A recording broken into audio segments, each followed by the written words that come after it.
ইরানের মিসাইল হামলা ও বিশ্ব রাজনীতির তোলপাড়। মধ্যপ্রাচ্য কি তবে বেজে গেল মহাপ্রলয়ের ঘণ্টা? ইরানের ছোড়া এক মিসাইলেই কি কপাল পড়ল ইসরায়েলি প্রধানমন্ত্রী বেনিয়ামিন নেতানিয়াহুর? আর ডোনাল্ড ট্রাম্পের অবস্থায় বা কি? সামাজিক যোগাযোগ মাধ্যমে ভাইরাল হওয়া একটি দাবি ঘিরে এখন বিশ্বজুড়ে তোলপাড়। আজকের ভিডিওতে আমরা জানব এই দাবির পেছনের আসল সত্য কি রয়েছে। দীর্ঘদিন ধরেই ইরান ও ইসরায়েলের মধ্যে ছায়াযুদ্ধ চলছে।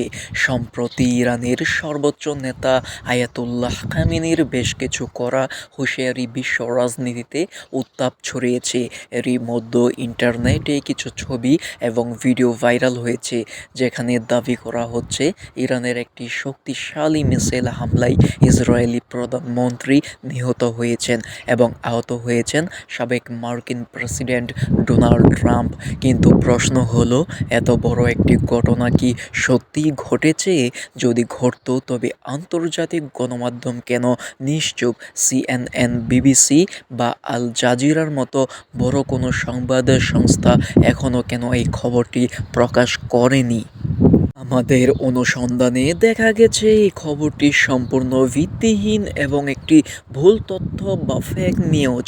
বর্তমান ভূ রাজনৈতিক পরিস্থিতিতে ইসরায়েল বা আমেরিকার কোনো শীর্ষ নেতার উপর এমন হামলা মানেই হলো সরাসরি তৃতীয় বিশ্বযুদ্ধ শুরু হওয়া। প্রকৃতপক্ষে ভাইরাল হওয়া এই থাম্বনেল বা খবরগুলো মূলত ভিউ বাড়ানোর উদ্দেশ্য তৈরি করা হয়েছে।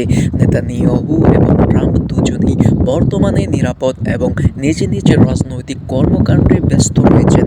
তবে এটা সত্যি যে ইরানের ড্রোন এবং মিসাইল প্রযুক্তি এখন আগের চেয়ে অনেক বেশি শক্তিশালী, যা ইসরায়েলের জন্য বড় একটি উদ্বেগের কারণ এবং ইসরায়েলকে ধ্বংস করে দিতে পারে। প্রযুক্তির এই যুগে যে কোনো তথ্য বিশ্বাস করার আগে যাচাই করা অত্যন্ত জরুরি।